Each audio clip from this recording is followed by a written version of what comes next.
Is this a fruit tree? This is a cherry. So we were going to get, this is a cherry seedling. And this started from a seed after I planted that. This was a purchased tree. We haven't really got any fruit off of this. It was gonna fruit this year, but then we got the frost. And so no fruit this year. Obviously they're getting a little bit out of hand and I need to tame them a little. These onions are huge. But if you look at the size of this trunk and the size of that trunk, this was in a pot and that was planted from a seed. And this was probably, I don't know, 2 years old, 3 years old, 4 years old before I planted it. So there's something to say about not stressing your trees out, you know, and letting things do what they do naturally. So one thing I've been trying to do for mine is grow fruit trees. I would love to have fruit trees, but one thing I'm worried about is the mess for pests, and on top of that, what do we need? Here's the only one recording right now, sorry. What do we need for basically being able to pollinate, to create fruit, if we're doing let's say anything pitted, something like a nectarine, something like a peach? Do you see bees on your property? Yes. Okay, so you got that covered. A few different varieties is good. So if you have just clones, sometimes they don't cross-pollinate very good. If you have like all golden delicious apples, you need a pollinator, something of a different variety, because it's like the same flowers on the same tree, even though they have different rootstocks. What about grafting a different flavor onto the same tree? Or hand pollinating?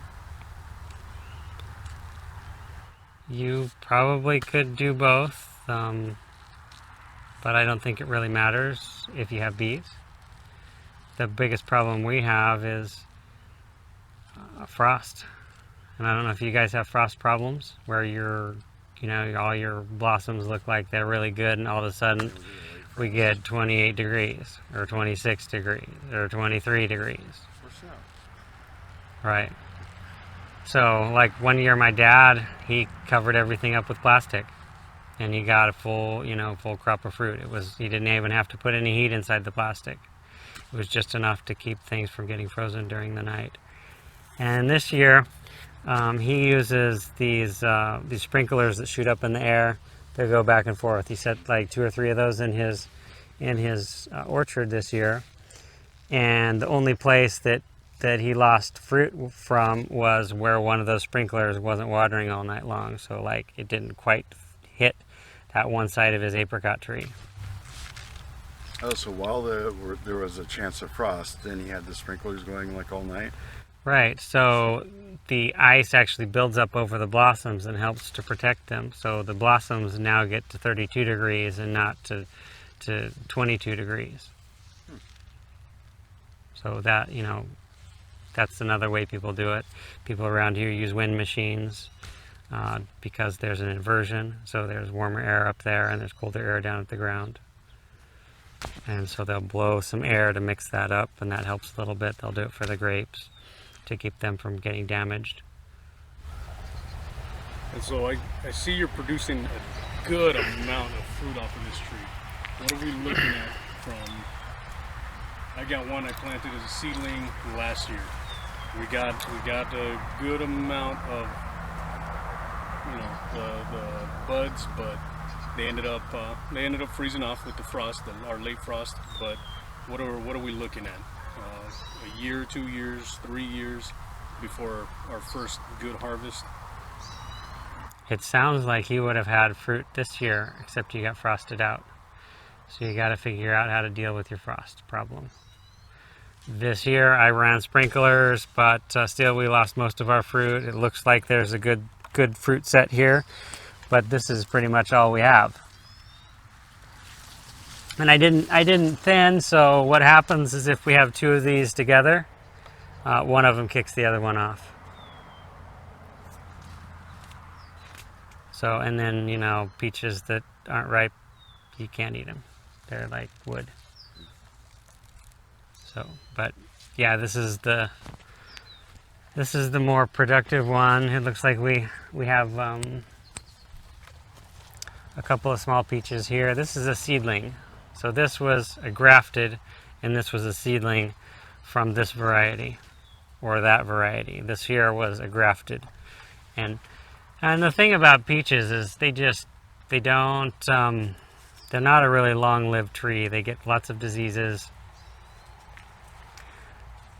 They tend to get fungal diseases, and there you'll get peach leaf curl and all that. What I did this spring, which seemed beneficial, was I mixed some ocean salt with some Epsom salt and put that on as a foliar feed. I did that on my grapes and my fruit trees, and it really seemed to help. This was before any leaves came out of anything, any shoots came out of anything. It really seemed to help with fungal issues. So a lot of times, like our leaves will start to come out, and then we'll get those spring rains, and that's really what helps the fungus that's on the bark of the tree that's made it through the winter to attack the leaf itself. This is a sucker cherry, a cherry sucker. You know, it's coming up from the root. Our cherry trees send shoots all over the place. And obviously we don't want a tree coming up there, so I'll have to deal with it. But I find that the cherry leaves are very relaxing, and you'll see recipes for cough syrup, and they use cherry bark because it relaxes the lungs. Well, you put some cherry leaves in your smoothie, and you just feel more relaxed. Not like you need to go take a nap relaxed, but and they have a pleasant taste to them. A lot of things, like a lot of tree shoots, I'll just put this whole thing in the smoothie, the shoot and all. And so when you go to harvest something, you can yank off a tip here or whatever. You know, you don't need that out there anyway. And that's what I don't use a lot of apple leaves in smoothies, but cherry leaves I use quite a bit. This is an Aztec Fuji. That's an early Fuji. For some reason, the early Fuji tastes better than the Aztec Fuji. I don't know if it's just where the tree is planted. I can only assume that, because generally the Aztec Fujis taste better. This is a Mutsu, and after Paul's recommendation, I got this, but I think it's really late to harvest. We harvested it last year because we were going to get really cold a little bit earlier than I wanted to, and they weren't really very good when I harvested them, but within 2 to 3 weeks they sweetened up and they kept very well.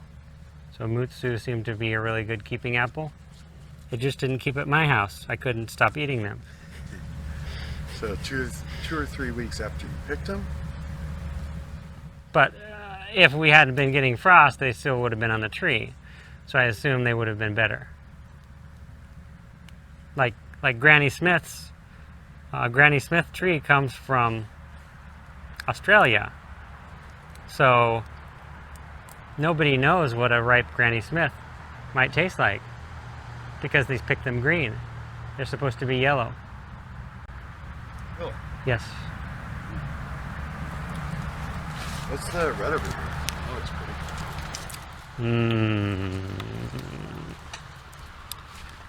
It's a flower.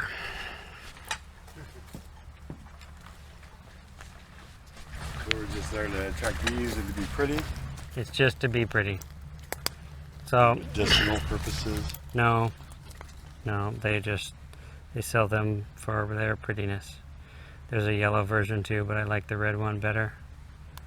And this wants to be a persimmon. but it keeps getting frozen to the ground. It's an Asian persimmon. So at some point I'll get tired of it and get rid of it, or find a home in California or something like that for it, because I really like these persimmons, but they don't like where we live. These are new pear trees, flavor grenade pluot, Asian pear on the far end, 2 red delicious apple trees, and some sort of an, what do we have here? It's another apple, red stamen winesap. These are persimmon trees, like from the United States persimmon trees. The deer decided they would try and kill these, so they did a pretty good job of that one, and that one might survive.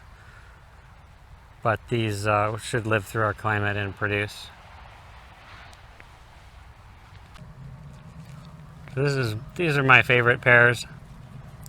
Bosque.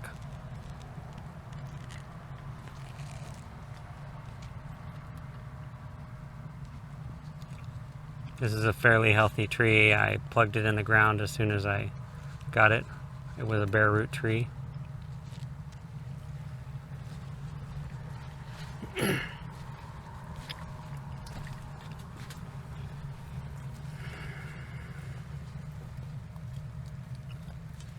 Apple tree.